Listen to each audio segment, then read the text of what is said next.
안녕하세요. 부자아빠 윤동인입니다. 지난 시간 방송 잘 보셨나요? 네, 오늘은 지난 방송에 이어서 비만에 대한 이야기를 또 해보도록 하겠습니다. 근데 이게 갑자기 웬 또 얘기일까요? 근데 뿌리 깊은 나무? 혹시 SBS 드라마인데 몇 년 전에 나왔던 드라마고 아주 유명한 드라마였습니다. 혹시 보신 분 있으실지 모르겠는데 간략하게 말씀드리면은 한석규가 세종대왕이었고 이제 한글을 창제하는 과정에서 이제 반대파들의 밀본이라고 불리우는, 그러니까 이제 근본 그 뿌리죠. 뿌리, 조선의 뿌리를 가지고 있는 사대부들인데, 이들이 이제 중국을 그 당시 이제 중국을 이제 막 하면서 한자에 대해서 어 한자를 더 이제 해야 된다, 이런 것 때문에 한글 창제를 반대했던 사람들이었습니다. 그래서 한글 창제하기 위해서 힘들었던 과정을 다룬 드라마였는데, 오늘 제가 왜 갑자기 이런 얘기를 하고 있을까요? 오늘 제가 하고 싶은 말은 뭐냐면, 이 사진이 혹시 보이시나요?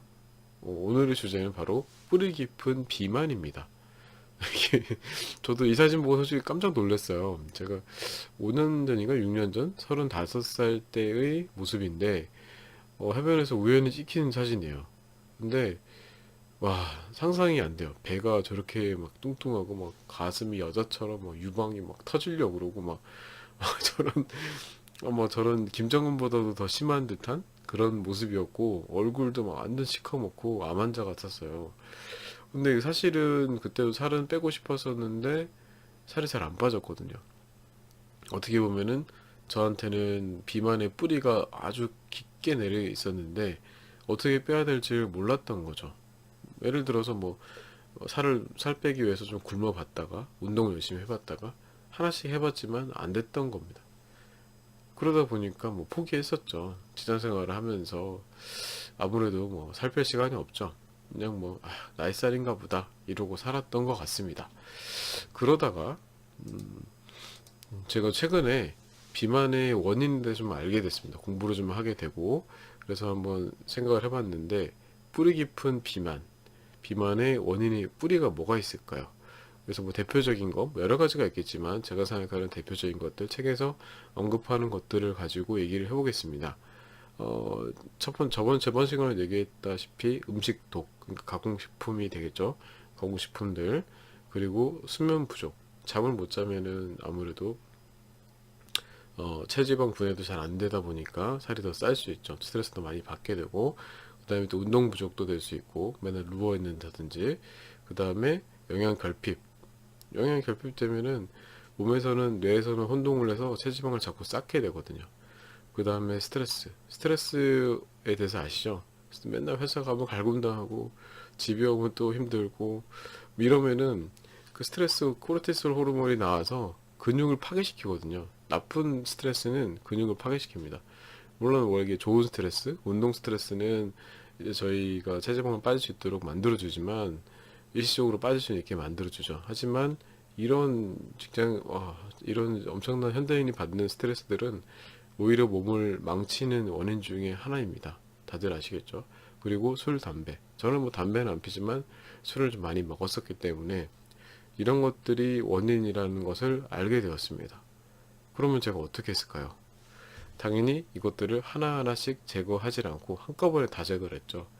왜냐면은 하나라도 남아있으면 안 사라지니까. 뿌리를 한 번에 뽑아야 되지 않겠습니까? 아직도 제가 100% 뿌리를 다 뽑은 건 아니지만 계속 아주 하도 뿌리가 깊다 보니까 지금도 잔뿌리를 계속 뽑고 있는 상황이라고 보시면 될 것 같습니다. 꾸준히 뽑아야겠죠. 그리고 자, 그 다음 사진은 뭘까요? 보시면은 뿌리 깊은 건강이라고 제가 제목을 해뒀죠. 제가 이제 회사 헬스장에서 찍은 사진인데 좀 많이 달라져 보이시죠? 이런 사진을 올리니까 대단하다. 어떻게 이렇게 살이 많이 빠졌어? 라고 사람들이 이제 격려도 해주시고 대단하다고 칭찬도 해주시더라고요. 보시면 뿌리 깊은 건강 나무에 대해서, 나무의 뿌리는 뭘까요? 자, 보시면 자, 아까와 반대로 운동, 그리고 건강한 식사, 지금 물론 영양이 되겠죠. 그리고 자는 거, 꿀잠이 있을 겁니다. 그리고 스트레스를 덜 받기 위해서 뭐 독서를 한다든지, 저는 솔직히 독서를 택했고요. 아니면 그 취미 생활을 즐긴다든지 이런 것들이 있을 겁니다. 그리고 또 영양제. 그러니까 왜냐하면 왜 영양제를 먹어야 되는지에 대해서는 제가 지난번 방송에서도 계속 얘기를 했었는데, 식사로는 100% 채울 수가 없거든요. 영양을.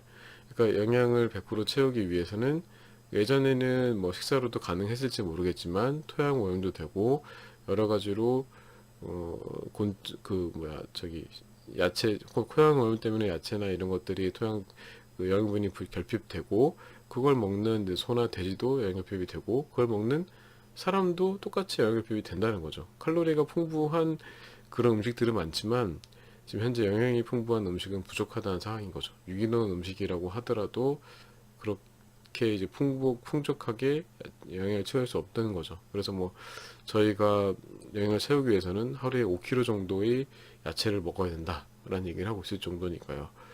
그러니까 이제 간편하게, 현대인들 솔직히 그렇게 먹을 수가 없지 않습니까? 그래서 지금은 이제 간략하게 이런 영양제 형태로 해서 섭취를 하는 것을 권하고 있죠. 하버드대에서도 얘기를 하고 있고요.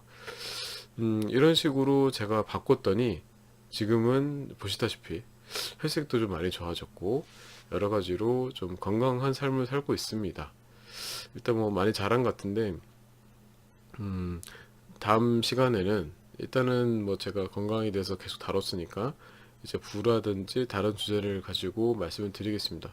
그리고 구체적으로 그렇다면 네가 말하는 그 다이어트에 대해서 정확하게 얘기해봐에 대해서는 제가 참고했던 책을 가지고 다시 한번 얘기하는 시간을 갖도록 하겠습니다. 감사합니다.